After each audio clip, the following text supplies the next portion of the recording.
YouTube channel. আজকে দেখো ডায়াগ্রামের মাধ্যমে প্রিপজিশনটাকে একটু সহজভাবে তুলে ধরবো। আজকের টপিক তাহলে প্রিপজিশন, যে সিম্পল প্রিপজিশন, অর্থাৎ ছোট ক্লাসের জন্য, ছোট স্টুডেন্টদের জন্য যারা 5, 6, 7, 8 এ পড়ে, বা বড়দেরকেও হতে পারে যাদের প্রিপজিশন সম্পর্কে স্বল্প ধারণা রয়েছে। সেই ক্ষেত্রে দেখা যাক আমরা একটু চর্চা করি। দেখো, যদি মনে করি এটা একটা মানে বক্স, এবং এটাকে যদি একটা বল ধরে নিই, তাহলে কি বলটা স্পর্শ করে আছে কিনা, বাক্সটাতে স্পর্শ করে আছে, তার জন্য কি বলবে, the ball is on the box. অর্থাৎ বলটা কোথায় আছে, বাক্সের উপরে রয়েছে। স্পর্শ করে থাকা বোঝালে নাউনের আগে আমরা কিন্তু প্রিপজিশন অন ব্যবহার করব উপরে বোঝাতে।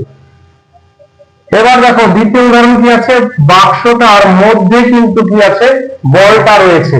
তাহলে কি বলবো, দ্য বল ইজ ইন অথবা ইনসাইড, ইন অথবা ইনসাইড। প্রিপজিশন বসে গেল, যে মধ্যে বোঝাতে ইন অথবা ইনসাইড বসে। হ্যাঁ, প্রিপজিশনের তো একাধিক ব্যবহার হয়, যেমন ইন মানে মধ্যে বোঝাচ্ছে, ইন মানে পরিস্থিতি বোঝায়, কোন বছরের আগে ইন বসে। হ্যাঁ, কোন অ্যাপ্রোপ্রিয়েট কোন শব্দ, অবজার্ভ বা কি বলবো ইনভলভ এর পরে ইন বসে, একাধিক নিয়ম হতে পারে।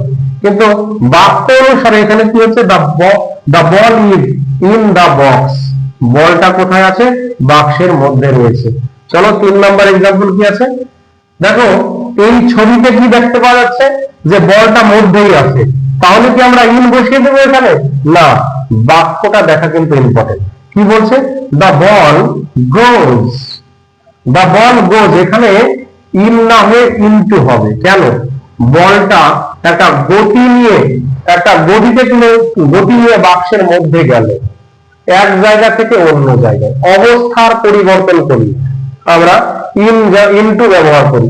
যেমন একটা কেক আছে, তখন যদি বলি divide the cake into 2 pieces, একটা খণ্ড ছিল সেখানে 2টো খণ্ড বানালাম, তাহলে পূর্বের যে অবস্থা পরিবর্তন হয়ে গেল। এরকম অবস্থার পরিবর্তন অথবা কোন গতি যদি বোঝায়, তাহলে কিন্তু আমরা ইনটু প্রিপজিশন ব্যবহার করব। তাই এই বাক্যে কি হলো, the ball goes into the box. 4 নম্বর উদাহরণ কি আছে, দেখো বলটা কোথায় আছে, বলটা কিন্তু এই বক্সের পাশে আছে। তাহলে পাশে বোঝাতে কোন প্রিপজিশন ব্যবহার করি আমরা, the ball is beside, beside ব্যবহার করি, তাই না? The ball is beside the box. বলটা কোথায় আছে, দেখো বাক্সটার পাশে আছে। তাহলে পাশে বোঝাতে কি হয়, আমরা বিসাইড প্রিপজিশন ব্যবহার করব। যদি বলি না যে হি স্যাট বিসাইড মি, সে আমার পাশে বসেছিল। হ্যাঁ, বলি না এরকম, হি স্যাট, সে বসেছিল, বিসাইড মি মানে আমার পাশে, এরকম। তাহলে পাশে বোঝাতে আমরা কি বিসাইড প্রিপজিশন ব্যবহার করি। দেখো 5 নাম্বার কি আছে, 5 নাম্বার বলটা কোথায় আছে, এই বাক্সটার নিচে রয়েছে না? তাহলে কি বলবো, দ্য বল ইজ আন্ডার, নিচে, আন্ডার একটা প্রিপজিশন, আন্ডার দ্য বক্স। তাহলে নিচে বোঝাতে কিন্তু আমরা কি বসাই, আন্ডার বসাই। এরকম একাধিক উদাহরণ আমরা দেখে এসেছি। যদি বলি দ্য ফার্মার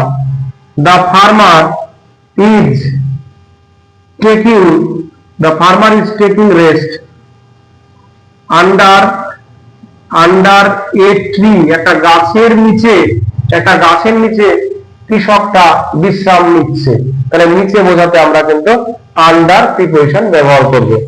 চলো এবার 6 নম্বর কি আছে, বাক্সটার একটু উপরে কিন্তু আছে, দেখো একটু উপরে বলটা আছে, কিন্তু দেখো এই প্রথম উদাহরণ দেখো, বলটা কিন্তু বাক্সের উপরে ঠেকে রয়েছে।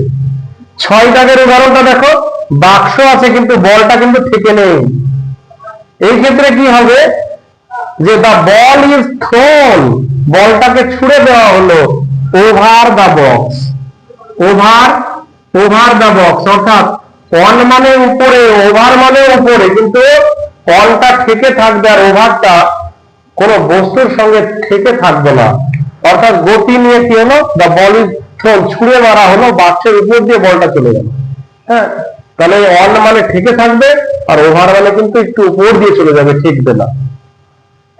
আচ্ছা, তাহলে 7 নম্বর উদাহরণ কি আছে? দেখো দুটো বাক্স রয়েছে আর বলটা কোথায় আছে? মিডিলে আছে।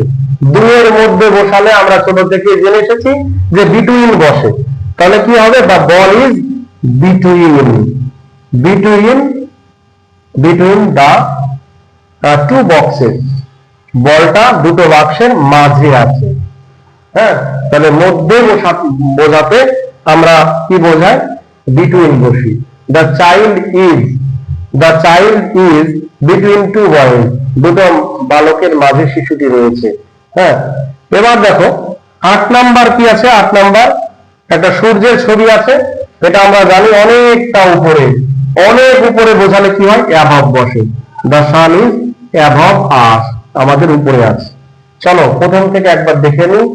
বাক্সটার উপরে থেকে আছে তাই বলটা তাই অন বসলো। আচ্ছা, দ্বিতীয় উদাহরণ মধ্যে আছে তাই ইন বা ইনসাইড বসলো। এটা মধ্যে আছে কিন্তু গতি নিয়ে বোঝাচ্ছিল তার জন্য ইনটু হলো। 4 নাম্বারটা দেখো পাশে আছে তাই বিসাইড বসলো। আচ্ছা, 5 নাম্বারে কি আছে? নিচে বলটা আছে তাই কি নিচে বোঝাতে আন্ডার বসলো। 6 নম্বরে কি আছে? বলটা উপর দিয়ে একটু উপর দিয়ে চলে গেল তাই ওভার বসলো। 7 নম্বরে কি আছে? দেখো দুটো বাক্সের মাঝে আছে তাহলে দুইয়ের মধ্যে থাকা বোঝালে বিটুইন বসলো, এবং একদমে উপরে বোঝালে অ্যাবভ বসলো। তাহলে অল্প সময়ের মধ্যে প্রিপজিশনের একটা ধারণা কিন্তু দেওয়া হলো। তোমরা কমেন্ট বক্সে অবশ্যই জানাবে যে ভিডিওটি কেমন হলো এবং কেমন শেখা যাচ্ছে, তাহলে আমি কিন্তু অনুপ্রেরণা পেয়ে যাবো এবং ভিডিও বানাতে উৎসাহ পাবো। কমেন্ট বক্সে অবশ্যই জানাবে এবং এমন ভিডিও পাওয়ার জন্য লাইক, কমেন্ট, শেয়ার এবং সাবস্ক্রাইব করবে। ভিডিওটি দেখার জন্য সবাইকে ধন্যবাদ।